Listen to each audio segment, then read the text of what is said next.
Okay, hello guys. இந்த video எதுக்காகன்னு பார்த்தீங்கன்னா, உங்களுக்கு வந்து ஐபிபிஎஸ் பிஓ எக்ஸாம் ஸ்டார்ட் ஆயிடுச்சு கரெக்டா?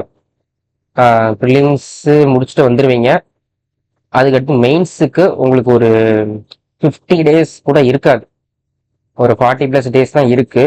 ஸோ இந்த டேஸ்க்குள்ள நம்ம எக்ஸாமுக்கு ரெடி ஆக போறோம் அப்படின்றதுக்கான ஒரு சின்ன ஸ்ட்ராட்டஜி வீடியோ தான் பார்க்க போறோம். சரி, இது வரைக்கும் நான் கரெக்டான ப்ரொசீஜர்ல தான் போயிட்டு இருக்கேன். எப்படின்னா, ஃபர்ஸ்ட் குவாட்ரட்டிக் வீடியோ ஆரம்பிச்சேன் மெயின்ஸுக்குன்ட்டு. அது ஏன் ஸ்டார்ட் பண்ணேன் அப்படின்னா, உங்ககிட்ட சொல்லிட்டேன். இப்போ நீங்க எக்ஸாம்ல நீங்க ஃபர்ஸ்ட் குவான்சேஷனுக்குள்ள போறீங்க அப்படின்னா, நீங்க இந்த சின்ன சின்ன குவாட்ரட்டிக், மிஸ்ஸிங் நம்பர், அப்புறம் இந்த டேட்டா சஃபிஷியன்சி, இதை தான் தேடி தேடி ஃபர்ஸ்ட் போடுவீங்க.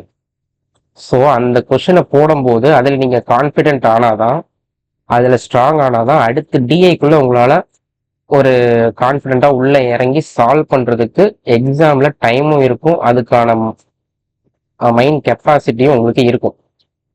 ஸோ உங்களுக்கு இது வரைக்கும் குவாட்ரட்டிக்கு ஒரு 5 வீடியோ போட்டிருப்பேன், 5 6 வீடியோ போட்டிருப்பேன்னு நினைக்கிறேன், கரெக்டாக ஞாபகம் இல்லை. அந்த 6 வீடியோமே கிட்டத்தட்ட கொஞ்சம் ஸ்டாண்டர்டான கொஸ்டின்ஸ் தான் எடுத்துட்டு வந்து சால்வ் பண்ணி காட்டினேன். இதை தாண்டி பெருசா எதுவும் வராது, அப்படியே கேட்டாலும் நம்ம ட்ரை பண்ணலாம் அப்படின்ற ஒரு லெவல்ல தான் நான் கொஸ்டின்ஸ்லாம் எடுத்துட்டு வந்தேன். அதுக்கப்புறம் அவ்வளோதான். அதுக்கப்புறம் டைம் முடிஞ்சு ப்ரிலிம்ஸ் வந்துருச்சு, ப்ரிலிம்ஸ் ஃபோக்கஸ் பண்ணி போயிட்டு இருக்கோம். சரி, இதுக்கப்புறம் நம்மளோட வீடியோ எப்படி இருக்க போகுது அப்படின்னு பார்த்தீங்கன்னா, கொஞ்சம் மிக்சடா எடுத்துட்டு வர போறேன். எப்படின்னா, இப்போ இன்னைக்கு ஒரு செட்டு கொண்டு வரேன்னு வச்சுக்கோங்களேன். அதுல வந்து குவாட்ரட்டிக் இருக்கும், மிஸ்ஸிங் நம்பர் இருக்கும், டேட்டா சஃபிஷியன்சி எல்லாமே இருக்கிற மாதிரி ஒரு ஒரு மிக்சடா கொண்டு வரலான் இருக்கேன். ஏன்னா அப்பதான் உங்களுக்கு அதை ஒரு எக்ஸாமா நினைச்சு நீங்க அந்த கொஸ்டினை சால்வ் பண்ணுவீங்க. என்னை பொறுத்தவரைக்கும் அதான். இப்போ நான் கொண்டு வர கொஸ்டின்ஸ் எல்லாமே நீங்க சால்வ் பண்ணும்போது எக்ஸாமுக்கு என்ன மைண்ட் செட்ல இருக்கீங்களோ அந்த மைண்ட் செட்டை தான் உங்களை சால்வ் பண்ண சொல்லுவேன். ஏன்னா அது அந்த அந்த மாதிரி சால்வ் பண்ணாதான் உங்களுக்கு எக்ஸாம்ல அந்த ஒரு ஃபீல் புதுசா இருக்காது, பழகின ஃபீலா தெரியும். சரியா? அதே மாதிரி நான் இன்னும் டிஐக்கு வந்து நான் இன்னும் ஸ்டார்ட்டே பண்ணல. டிஐ கேஸ்லெட்டுக்கு அதை ஏன் ஸ்டார்ட் பண்ணலன்னா உங்களுக்கே தெரியும். இதை முடிச்சுட்டு அதை மாதிரி அதுக்கப்புறமா அது போகலாம் அப்படின்ற மாதிரி விட்டு வச்சிருக்கேன். இப்போ டிஐ வந்து கண்டிப்பா கொண்டு வரேன். அது எப்படி கொண்டு வரேன்னா, தனியாக தான் கொண்டு வரேன். டிஏ கேஸ்லெட் கொண்டு வரும்போது மட்டும் இண்டிவிஜுவலா கொண்டு வரேன், மற்றபடி எல்லாமே மிக்ஸ்டா கொண்டு வரேன். ஓகே தானே? சரி, இப்போ வந்து ப்ரிலிம்ஸ் எக்ஸாம் போக போறீங்கல்ல, அதுக்கு எக்ஸாம் ஸ்ட்ராட்டஜி எப்படி அப்ரோச் பண்ணணும் அப்படின்னா, பொதுவாக எல்லாரும் சொல்றதுதான். என்னோட சஜஷன் என்னன்னா, அந்த கொஸ்டின் பேப்பருக்கு ஏற்ற மாதிரி உங்களை நீங்க அடாப்ட் பண்ணிக்கோங்க. இப்போ குவான்சேஷனுக்குள்ள போறீங்க அப்படின்னா, பிஓ மெயின்ஸ் அப்படின்றதுனால உங்களுக்கு எப்படி இருக்கும்னா, 555 எல்லாம் கம்மியாக தான் இருக்கும். ஒரு 5 to 7, ஒரு 10க்குள்ள தான் இருக்கும். ஓகேவா? நீ அந்த அதை மட்டுமே நீங்க போட்டுட்டு உட்காந்துட முடியாது. ஏன்னா நமக்கு டைம் இருக்கும், ஆனா நம்மளால அப்ரோச் பண்ண முடியாதுன்ற அந்த ஒரு சுச்சுவேஷன்ல இருக்கும்.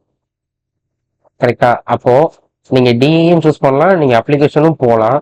இப்ப டிஐ வந்து ஒரு டிஐ மட்டும் தான் ஈஸியா கேட்பான், பிஓ பொறுத்த வரைக்கும் அப்படிதான் கேட்பான் ப்ரிலிம்ஸ் கொஸ்டின்லயே. ஸோ நீங்க அந்த ஒரு டிஐ போறதா இருந்தா போடலாம், தப்பு இல்லை. ஆனா அதுக்கடுத்து இன்னொரு டிஐல போறேன்னு சொல்லிட்டு டைம் வேஸ்ட் பண்ணக்கூடாது. எனக்கு தெரிஞ்சு 555 முடிச்சுட்டு டைரக்டா அப்ளிகேஷன் போனா கூட பிரச்சனையே இல்லை. ஏன்னா நம்ம அப்ளிகேஷன் வந்து அதுதான் நம்மளோட ஸ்கோரிங் பார்ட்டு ப்ரிலிம்ஸ்ல. ஏன்னா யாருமே போடாத அப்ளிகேஷன் நம்ம போடும்போது அந்த இடத்துல நமக்கு ஒரு பாயிண்ட், ஒரு மார்க் இன்க்ரீஸ் ஆகும். அதுவும் சீக்கிரமான டைம்ல, கம்மியான டைம்லயே இன்க்ரீஸ் ஆகும். அதுதான் அந்த இடத்துல இருக்கிற பியூட்டியே. அதனால அப்ளிகேஷன் நிறைய ஃபோக்கஸ் பண்ணுங்க, நிறைய ஷார்ட்கட் கத்துக்கோங்க. அதே மாதிரிதான் மெயின்ஸுக்கும் சொல்றேன். மெயின்ஸ்ல டேட்டா சஃபிஷியன்சி ரொம்ப ரொம்ப ரொம்ப முக்கியம். அதே மாதிரி குவான்டிட்டி ரெண்டுமே கிட்டத்தட்ட சேம் மாதிரி தான். அப்ளிகேஷன் தெரிஞ்சாதான் உங்களால அந்த செக்ஷனுக்குள்ளேயே போக முடியும். நெக்ஸ்ட் வந்து குவாட்ரட்டிக் அண்ட் மிஸ்ஸிங் நம்பர். இது போக வேற என்ன இருக்கு? Miscellaneous topic. அவ்வளோ பெருசா இதை தாண்டி டிஏ கேஸ்லெட் தான் இருக்கும், வேற எதுவும் இருக்காது. ஸோ இது வந்து நம்ம ரொம்ப ரொம்ப ஸ்ட்ரெஸ் பண்ணி நம்ம ஃபோக்கஸ் பண்ண போறோம் எதுனா அந்த மிஸ்சலேனியஸ் போர்ஷன். ஏன்னா அதில் நீங்க ஸ்ட்ராங் ஆயிட்டா எக்ஸாம்ல உங்களுக்கு ஒரு பூஸ்டப் கிடைக்கும், கண்டிப்பா கிடைக்கும். நீங்க போன வருஷத்தை விடுங்க, அதுக்கு முந்தின வருஷம் 2 வருஷத்துக்கு முன்னாடிலாம் மெயின்ஸ் எக்ஸாம் போயிட்டு வந்தவங்களோட அட்டம்ப்ட் கேட்டு பார்த்தீங்கன்னா தெரியும். 5, 4, 3 இப்படிதான் இருக்கும். சிங்கிள் அட்டம்ப்ட் தான் இருக்கும். அதுக்கு என்ன ரீசன் அப்படின்னா, அவங்க கான்செப்டை ஒழுங்கா படிச்சிருக்க மாட்டாங்க. அந்த கான்செப்ட் தெரியாதனால எல்லா கொஸ்டினும் உள்ள போயிட்டு ஸ்ட்ரக் ஆகி நின்றுருப்பாங்க. கரெக்டா?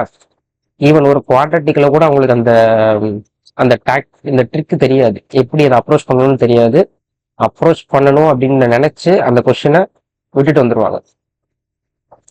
ஸோ அந்த அந்த போர்ஷன்ல தான் நம்ம அதிகமாக கான்சென்ட்ரேட் பண்ண போறோம். அதுக்கு அடுத்து தான் டிஏ கேல்குலேட்லாம் என்னை பொறுத்த வரைக்கும் மெயின்ஸ்ல.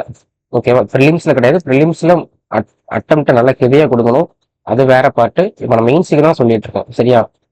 இப்போ நம்ம கிளாஸ் இப்படி தாங்க போகுது. மிக்சடா கொண்டு வரலான்னு இருக்கேன். உங்க சஜஷனே சொல்லுங்க. எனக்கு இதுதான் கரெக்டுன்னு போடுது. ஏன்னா எக்ஸாம் பக்கத்துல வந்துருச்சு அப்படின்றதுனால இப்படி கொண்டு போனாதான் எனக்கு கரெக்டா தோணுது. டிஏ கேஸ்லெட்டுக்கு நானும் வேலுமணி குருவும் மாறி மாறி கொண்டு வரோம். அது பிரச்சனையே இல்லை. ஓகேங்க, ஓகே தானே? இதுதான் சொல்லணும்னு நினைச்ச வீடியோல. ஓகே. ரிலீஸ் எக்ஸாம் போறவங்க நல்லபடியா பண்ணிட்டு வாங்க. எல்லாருக்கும் ஆல் தி பெஸ்ட். அதே மாதிரி மெயின்ஸுக்கு நான் மண்டேல இருந்து வீடியோ கொடுத்துருவோம். ஓகேவா? ஓகே, எல்லாருக்கும் பாய் பாய்.